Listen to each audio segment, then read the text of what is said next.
Ok, donc on se retrouve pour la correction de l'exercice 3. Donc tout en haut, vous voyez la définition de la suite Tn. C'est défini par le premier terme T0 égale 2. Et ensuite, pour tout entier naturel n, T indice n plus 1 égale... pardon, c'est pas 3 puissance n, je me suis trompé, c'est 3Tn moins 2.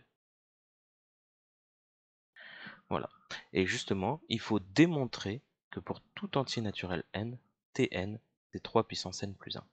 Donc on va poser notre proposition, qu'on va nommer P de n, donc posons pour tout entier naturel n, P de n, 2 points, et on va nommer notre proposition. C'est T de n, c'est 3 puissance n plus 1. Voilà. Donc là, c'est bon, on a bien formalisé les choses, on peut commencer la démonstration par récurrence.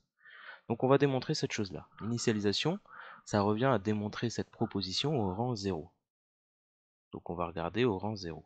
Qu'est-ce que veut dire P0? Si jamais vous avez un doute, vous prenez le brouillon, vous regardez P de 0, c'est quoi? Je remplace tout ça n par 0, donc T0 c'est 3 puissance 0 plus 1. Donc c'est ça que je veux démontrer. Donc ça je vais pas le rédiger, hein, c'est mon brouillon. Ok. Donc je dois démontrer que T0 c'est 3 puissance 0 plus 1. Mais je regarde, T0 qu'est-ce que c'est? Ben, regardez tout en haut, hein. T0 c'est 2. Ok, ben T0 égale 2. Et maintenant je dois démontrer que ça c'est égal à 3 puissance 0 plus 1. Donc, je vais faire le calcul. 3 puissance 0 plus 1, qu'est-ce que ça donne? Un nombre à la puissance 0 ça fait 1, donc 3 puissance 0 ça fait 1, 1 plus 1, 2. Ben voilà, c'est gagné. J'ai bien démontré ce que je voulais. Donc, T0, c'est bien 3 puissance 0 plus 1. Et donc le P0 là qui est écrit juste au-dessus, ben, c'est-à-dire que c'est vrai. P0 est vrai. Je vous ai dit qu'on n'avait pas besoin de l'écrire, donc je vais l'effacer. Hop, voilà, c'était mon brouillon, ça m'a permis de savoir ce que je devais démontrer. N'hésitez pas sur un brouillon d'écrire ce que vous devez démontrer, etc. Donc là, l'initialisation, elle est faite. Hérédité, en silence. Donc on fixe un entier naturel n. Il y en a qui vont dire, supposons qu'il existe un entier naturel n tel que P de n est vrai. Nous, on va dire soit n appartenant à grand n. Supposons que P de n est vrai. C'est sensiblement la même chose, hein. Ça veut dire quoi que P de n est vrai? Eh ben, je vais l'écrire en rouge. P de n, c'est marqué juste au-dessus. P de n, c'est Tn, T indice n, égale 3 puissance n plus 1. Donc ça, je suppose que c'est vrai. Ok. Et je dois faire quoi? Je dois montrer que cette égalité, elle est vraie aussi au rang suivant. C'est-à-dire, montrons que P indice n plus 1 est vrai aussi. Et je vais l'écrire en vert. Je dois démontrer que cette égalité, elle est toujours vraie au rang suivant. Donc le rang suivant, au lieu d'avoir n, c'est n plus 1. Ok, donc T indice n plus 1. Je dois montrer que c'est égal à 3 puissance n plus 1 plus 1. Donc je mets un gros point d'interrogation parce que ça, j'en sais rien. C'est ce que je dois démontrer. Je ne sais pas si c'est égal. C'est mon objectif. Ok.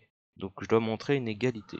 Pour démontrer une égalité, il y a plusieurs méthodes. Soit je pars de Tn plus 1, je les calcule et j'arrive à 3 puissance n plus 1 et c'est gagné. Soit je démarre de l'autre côté, 3 puissance n plus 1, je fais des calculs et j'arrive à Tn plus 1 et c'est gagné. Ou alors, je fais Tn plus 1, je calcule, j'obtiens un résultat, que je vais appeler, imaginons A. Je fais aussi le calcul pour 3n plus 1 plus 1, je fais un calcul, et si j'obtiens le même résultat, c'est gagné, parce que ça veut dire que ce sera égal. Donc j'ai plusieurs méthodes. Bon, il se trouve qu'ici, j'ai pas besoin de réfléchir très très loin, la première méthode va aboutir. Mais n'hésitez pas à diversifier, hein, si vous ne trouvez pas avec la première méthode, c'est la deuxième, puis la troisième. Vous finirez par trouver. Bon, Tn plus 1, je vais regarder ce que je peux faire avec cette chose-là. Et je regarde mon énoncé. T0 égale 2. Non. Par contre, je sais que Tn plus 1, c'est 3Tn moins 2. Bon, ça va peut-être me servir. Je l'écris. Donc Tn plus 1, c'est en bas là, 3Tn moins 2. Ok, je suis bloqué. Je regarde encore ce que j'ai le droit d'utiliser. Donc j'ai le droit d'utiliser mon énoncé. Ok, je l'ai utilisé. Mais j'ai aussi le droit d'utiliser ce que j'ai supposé vrai dans mon hérédité. Qu'est-ce que j'ai supposé vrai? Ce qui est écrit en rouge là. que j'entoure à l'instant. C'est quoi? C'est Tn égale 3 puissance n plus 1. Et ben ce Tn là, je vais le réinjecter dans ma formule en bas à gauche. Regardez. 3Tn moins 2, donc 3 fois Tn, non, pas Tn, je vais le remplacer par ce qui est en rouge, ce que je viens d'entourer en rouge, c'est 3 puissance n plus 1. Il y a toujours le moins 2 après, et là je développe 3 fois 3 puissance n, ok, plus 3 fois 1, donc 3 fois 1 ça fait 3, moins 2, ok. Là je vais simplifier un peu tout ça. Si vous avez des difficultés avec les calculs de puissance, là je vous encourage à écrire 3 comme 3 puissance 1. Comme ça, on va bien faire apparaître la propriété de puissance. Sinon, vous pouvez mettre directement le résultat, il n'y a aucun problème avec ça. Plus, et le 3 moins 2 qui reste, ça on sait que ça fait 1. La règle de puissance va m'indiquer que j'additionne les puissances. Quand je multiplie 2 puissance de 3, ben les puissances s'additionnent. Donc 3 puissance 1 plus n. Bon, 1 plus n, je vais plutôt l'écrire n plus 1, plus 1. Et là, quand j'analyse le résultat, je remarque que ce que je viens de démontrer là, tac, c'est exactement ce que je voulais. Ça veut dire que P de n plus 1 est vrai. J'ai démontré ce que je voulais. Donc, Pn plus 1 est vrai. Étant donné que P de n plus 1 est vrai, je peux conclure, par le principe de récurrence, pour tout entier naturel n, P de n est vrai. Et qu'est-ce que c'est P de n? C'est le fait que Tn soit égal à 3 puissance n plus 1. Voilà, n'hésitez pas à reprendre la vidéo, à revenir en arrière pour bien comprendre et à mettre sur pause pour essayer de faire vous-même. Bon courage à vous.